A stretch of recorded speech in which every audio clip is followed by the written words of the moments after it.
کہ ہماری لاج کس کے ہاتھ ہے بغداد والے کے، ہماری لاج کس کے ہاتھ ہے بغداد والے کے، ہماری لاج کس کے ہاتھ ہے بغداد والے کے، ارے مصیبت ٹال دینا کام کس کا غوث اعظم کا،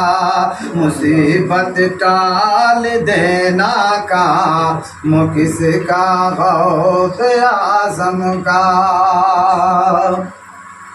اور مریدی لا تخف کہہ کر تسلی دی غلاموں کو، میرے غوث نے اپنے مریدوں کو چیلنج دیا ہے، مرید لا تخف کہہ کر تسلی دی غلاموں کو، مرید لا تخف کہہ کر تسلی دی غلاموں کو، ارے قیامت تک رہے بے خوف بندہ غوث اعظم کا، قیامت تک رہے بے خوف بندہ غوث اعظم کا، اور جب جذب کی کیفیت طاری تھی میرے غوث پر اور ولایت کا جوش طاری تھا، تو جو قصیدہ آپ نے لکھا تھا وہ قصیدہ ابھی آپ نے سنا ہے، اسی قصیدے غوثیہ کا ایک مصرع ہے، بہت سارے مصرے ہیں لیکن ایک مصرع پڑھ دیتا ہوں اجازت ہو تو۔ میرے غوث فرماتے ہیں کہ مریدی لا تخف واشن فینی، یہ ہماری بولی نہیں ہے نہ ہمارا جملہ ہے، فرمان غوث اعظم ہے، یہ میرے غوث کا فرمان ہے۔ میرے غوث فرماتے ہیں مریدی لا تخف واشن فینی عزوم قاتل عند القتال، اے میرے مرید تو کہیں بھی رہے اور کسی بھی حال میں رہے، کسی سے مت ڈر، میں تیرے دشمن سے تیرا بدلہ لینے والا ہوں، یہ میرے پیر فرماتے ہیں۔ اور دوسری جگہ فرماتے ہیں نظر تو الی بلاد اللہ جماعت کا خردرتن علی حکم اتصالی، میں تمام شہر کو ایسے دیکھتا ہوں، پوری دنیا کو ایسے دیکھتا ہوں جیسے تم اپنے ہاتھ کی ہتھیلی پر رائی کا دانہ دیکھتے ہو، ایسے میرے غوث دیکھ رہے ہیں، ہم کو دیکھ رہے ہیں، آپ کو دیکھ رہے ہیں، ہمارے پیر ملاحظہ کر رہے ہیں۔ اور یہ سرکار غوث پاک خود فرماتے ہیں کہ جب تک میں نہیں چاہتا ہوں کسی کی زبان پر میرا نام نہیں آتا ہے، جب تک غوث کی مرضی نہیں ہوتی ہے کوئی میرے غوث کا نام نہیں لیتا ہے۔ اس کا مطلب یہ ہے کہ ہم آپ جو یہاں بیٹھے ہوئے ہیں ہماری مرضی نہیں ہے، مارد صاحب کی مرضی نہیں ہے، بلکہ بغداد کے دولہا کی مرضی ہے جو آج ہم ختم قادریہ میں شامل ہیں اور بیٹھے ہوئے یہاں غوث پاک کا ذکر کر رہے ہیں۔ میرے غوث نے چیلنج دیا ہے کہ اگر کوئی مصیبت میں میرا نام لے، سختی میں مجھے پکارے، اور اگر اس کی وہ مصیبت، وہ سختی، وہ پریشانی اگر دور نہ ہوئی تو قیامت کے دن وہ میرا دامن پکڑ سکتا ہے، یہ میرے پیر نے فرمایا ہے۔ غوث پاک کا نام لے کے دیکھو، اور جب لوگوں کی زبان پر میرے غوث کا نام آتا ہے تو مصیبتیں دور ہو جاتی ہیں، پریشانیاں دور ہو جاتی ہیں، بلائیں بھاگ جاتی ہیں۔ اب سنو مولانا جمیل الرحمن قادری بریلوی رحمۃ اللہ تعالی علیہ فرماتے ہیں کہ مرید لا تخف کہہ کر تسلی دی غلاموں کو، مرید لا تخف کہہ کر تسلی دی غلاموں کو، ارے قیامت تک رہے بے خوف بندہ غوث اعظم کا، قیامت تک رہے بے خوف بندہ غوث اعظم کا۔ اور لحد میں جب فرشتے مجھے سے پوچھیں گے تو کہہ دوں گا، میرے غوث فرماتے ہیں کہ میں نے داروغ جہنم سے پوچھا کہ داروغ جہنم تو یہ تو بتا کیا تو نے میرے کسی مرید کو جہنم میں بھی دیکھا ہے؟ تو داروغ جہنم نے کہا کہ حضور ہم نے آپ کے کسی مرید کو جہنم میں نہیں دیکھا ہے۔ آگے سرکار غوث پاک فرماتے ہیں کہ مجھے اپنے پالنے والے کے عزت و جلال کی قسم ہے، میرا دست حمایت میرے مریدوں کے سروں پر اس طرح سے سایہ کیے ہوئے ہے، اس طرح سے سایہ کیے ہوئے ہے جیسے آسمان زمین والوں پر سایہ کیے ہوئے ہے۔ اگر میرا مرید اچھا نہ بھی ہوا تو کیا ہوا، الحمدللہ تمہارا پیر ہمارا پیر عبد القادر جیلانی طاقتور ہے، جن کی نیکیوں کو اللہ نے اپنی بارگاہ میں قبول فرما لیا ہے۔ پھر میرے غوث فرماتے ہیں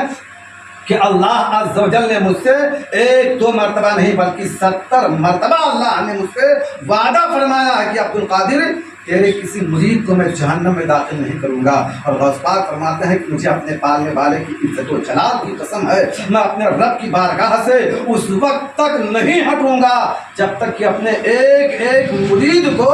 بخشوا کر کے داخل جنت نہ کرا دوں۔ سبحان اللہ، یہ میرے پیر کا جملہ ہے۔ فرماتے ہیں لحد میں جب فرشتے مجھ سے پوچھیں گے تو کہہ دوں گا، لحد میں جب فرشتے مجھ سے پوچھیں گے تو کہہ دوں گا، ارے طریق قادری ہوں نام لیوا غوث اعظم کا، طریق قادری ہوں نام لیوا غوث اعظم کا۔ اور فرشتوں روکتے کیوں ہو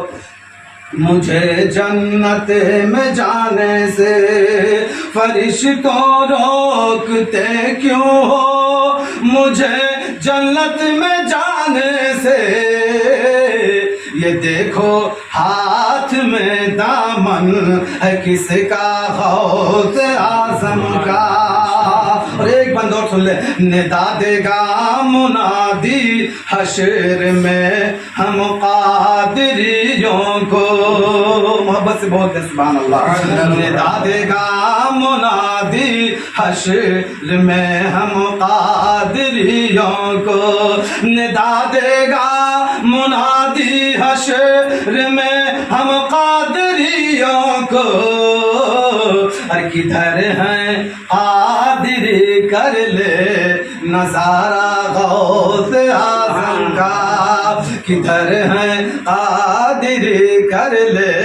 نظارہ غوث اعظم کا۔ اور ایک مصرع فرماتے ہیں میرے غوث، وما منہا شہور او دہور،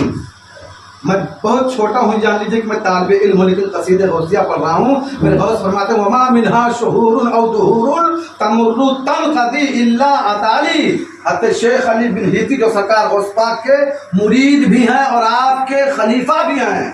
یہ فرماتے ہیں کہ میں بارگاہ غوث اعظم میں گیا تو میں نے دیکھا کہ ایک بہت ہی خوبصورت نوجوان بارگاہ غوث اعظم سے واپس ہو رہا ہے، اور جب میری حاضری غوث پاک کی بارگاہ میں ہوئی تو میں نے پوچھا کہ حضور یہ ابھی نوجوان جو آپ کے یہاں سے اٹھ کر کے گیا بڑا خوبصورت تھا، یہ کون تھا؟ کوئی جنات تھا یا انسان تھا یا فرشتہ تھا؟ یہ کون تھا؟ تو میرے پیر کا جملہ سنو اور قصیدہ غوثیہ کا ترجمہ کر لو، وما منہا شہور او دہور تمر تنقضی الا اتالی۔ میرے پیر فرماتے ہیں وہ انسان نہیں تھا، وہ جنات نہیں تھا، بلکہ وہ عید کا چاند تھا۔ کیا تھا؟ وہ عید کا چاند تھا، وہ عید کا چاند تھا جو میری بارگاہ میں حاضر ہوا تھا اجازت لینے کے لیے مجھ سے کہ حضور 29 کو نکلنا ہے یا 30 کو نکلنا ہے، اور یہ معاملہ رب نے آپ پر چھوڑ دیا ہے۔ حضور اگر آپ کہیں گے تو میں 30 کو آ جاؤں گا، اور اگر آپ کہیں گے تو میں 29 کو آ جاؤں گا۔ یہ میرے غوث کی شان ہے۔ گویا کہ چاند بھی اس وقت تک نہیں نکلتا ہے جب تک غوث کی مرضی نہیں ہوتی ہے، سورج اس وقت تک نہیں نکلتا ہے جب تک غوث کی مرضی نہیں ہوتی ہے، ہفتہ اس وقت تک نہیں آتا ہے جب تک غوث کی مرضی نہیں ہوتی ہے، مہینہ آتا ہے تو غوث کی بارگاہ میں حاضری دیتا ہے، سال آتا ہے تو غوث کی بارگاہ میں حاضری دیتا ہے، اور سارے چیزوں کی خبر پورے سال کی رپورٹ جو ہے وہ بارگاہ غوث اعظم میں پیش کرتا ہے۔ فلاں کے ساتھ یہ ہونے والا ہے، فلاں کے ساتھ یہ ہونے والا ہے، فلاں کے ساتھ یہ ہونے والا ہے، ساری رپورٹ وہ غوث اعظم کی بارگاہ میں پیش کرتا ہے۔ یہ غوث پاک کا مقام، یہ مرتبہ ہے، یہ ان کی شان ہے۔ کھڑے ہو جائیے محبت کے ساتھ، 2 مصرع سلام پڑھ لیجیے۔